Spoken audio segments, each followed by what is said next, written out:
Every year, around March or April, a specific image takes over the internet. You have probably seen it on Facebook or Twitter.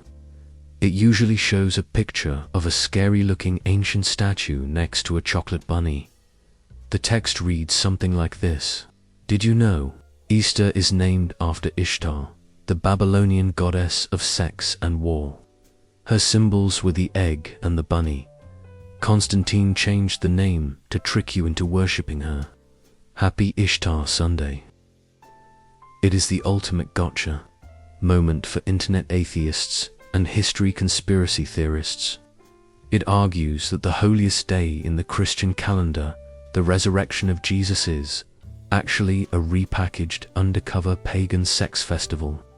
And on the surface, it seems plausible. Easter does sound like Ishtar. Rabbits are symbols of fertility. Eggs are used in ancient rituals.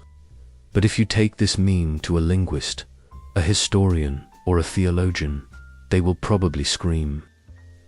Why? Because the Ishtar theory is linguistic nonsense. However, the critics aren't totally wrong. There is a pagan goddess hiding in the history of Easter, but she isn't from Babylon.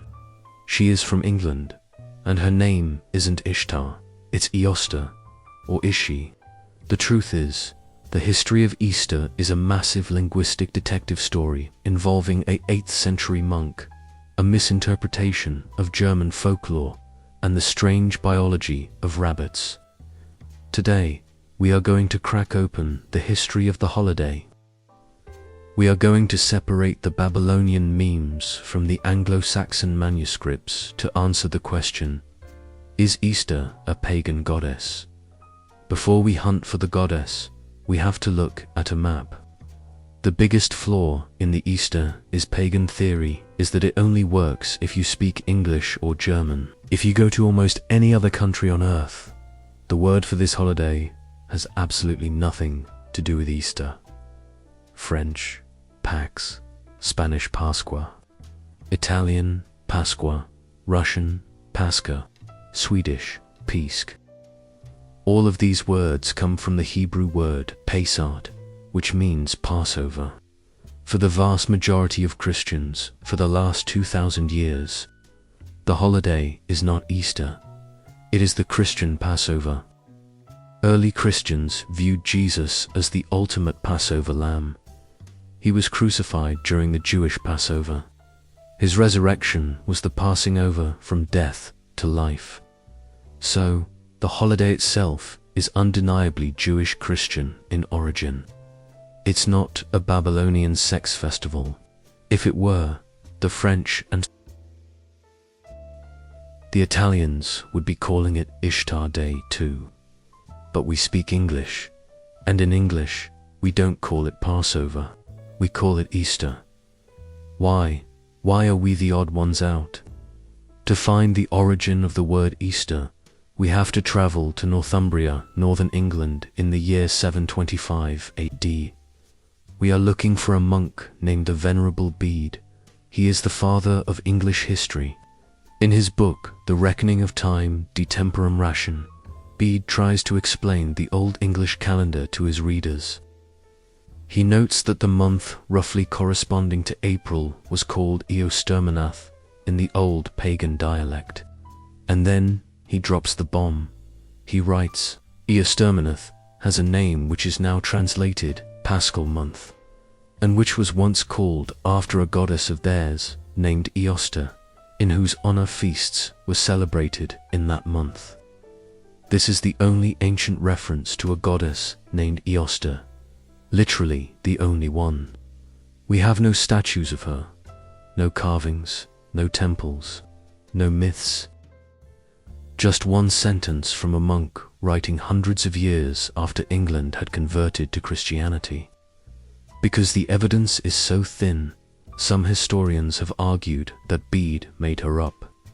They suggest that maybe Eosterminath just meant the month of opening or the month of the East, and Bede simply assumed there must be a goddess attached to it, because that's how Romans named months. However, the famous linguist Jacob Grimm argued that Bede was right. He pointed out that the old High German word for Easter is Ostern. He reconstructed a hypothetical Germanic goddess named Ostara. Whether she was a major deity or a minor local spirit, it seems likely that the Anglo-Saxon people named the month of April after that spring dawn. When Christian missionaries arrived in England, they didn't try to change the name of the month. They just said, okay, the festival of Jesus' resurrection happens in Eosterminoth, eventually. The name of the month became the name of the holiday. It's the same reason we still say Thursday Thorsday without worshipping the Marvel superhero. The words stuck, but the theology changed. So, we have a possible German goddess, Eoster. But what about Ishtar? Why does the internet insist on Babylon? This is a classic example of false cognates. People hear Easter and Ishtar. They sound similar. They conclude they must be related. But linguistically, they are from different galaxies. Ishtar is a Semitic name related to Astarte, Asherah. Easter is a Germanic name. The word Easter and Eoster comes from the Proto-Indo-European root Aos, which means to shine or dawn. It is related to the word east, where the sun rises. It is related to the Greek goddess of the dawn, Eos, and the Roman goddess, Aurora. Easter literally means the season of the rising sun.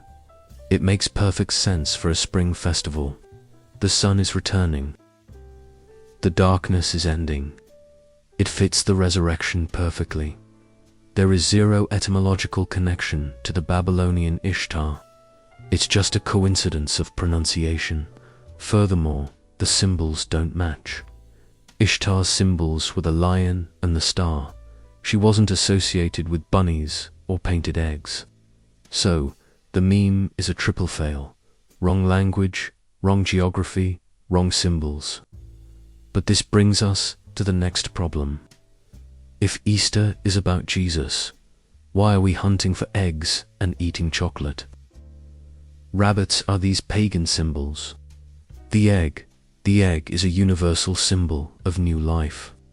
It appears in almost every culture's spring rituals. But the Easter egg has a very practical, medieval Christian origin.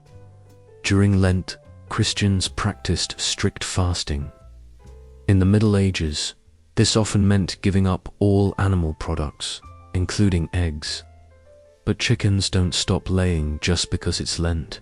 So, by the time Easter Sunday arrived, households had a massive surplus of eggs. To preserve them during Lent, they would boil them. When Easter morning hit, the fast was broken, and the egg was the primary food on the menu. They decorated them to celebrate the end of the fast. Theologically, the egg became a perfect symbol for the tomb of Christ. It looks like a dead stone on the outside, but it contains new life on the inside.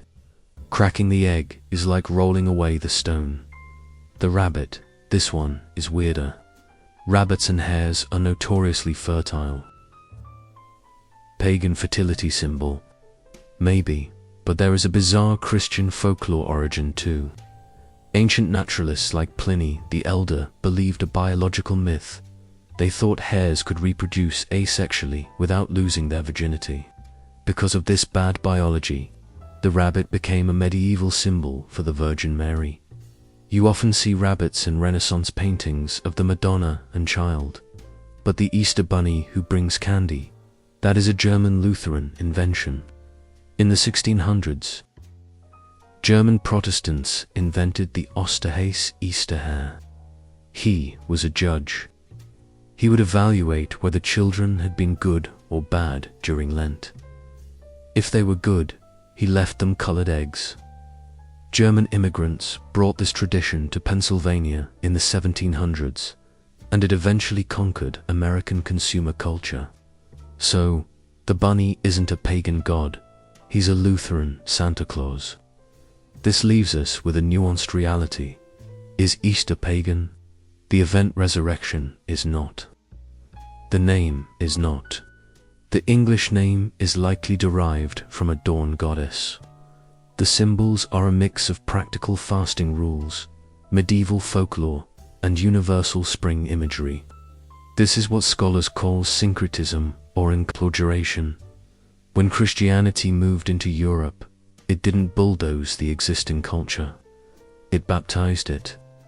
It took the month of the dawn goddess and said, "We have a better dawn. We have the rising sun of God." It took the egg of spring and said, "This is the tomb of Christ." Some Christians reject Easter because of these pagan echoes. They want a pure religion. But most Christians view it as a victory. They see the absorption of these symbols not as a contamination of the faith, but as the transformation of the culture. So, is Easter a pagan goddess? Technically, the word probably is. But practically, meaning is determined by usage, not etymology. When a modern person says Easter, they aren't thinking of a Teutonic dawn deity. They are thinking of church, ham, and Jesus or candy. Just because I say Wednesday doesn't mean I worship Odin, Woden. This brings us to the final debate. On one side, the purist view. Should Christians abandon the name Easter? Should English-speaking churches switch to Resurrection Sunday to avoid the taint of Easter? Does the confusion with Ishtar, even if false, damage the witness of the holiday? On the other side, the cultural view. Or is the name Easter a beautiful reminder of the history of the faith? Does the word dawn Easter perfectly capture the hope of the empty tomb? Is it possible that Easter, the goddess of the dawn, was just a shadow preparing the way for the true light of the world? Is Easter a pagan relic or a redeemed season? Let me know your thoughts on this holiday history in the comments below. If you found this deep dive into the hidden origins of our calendar fascinating, please hit that like button and subscribe for more content that uncovers the real stories behind our beliefs. Thanks for watching.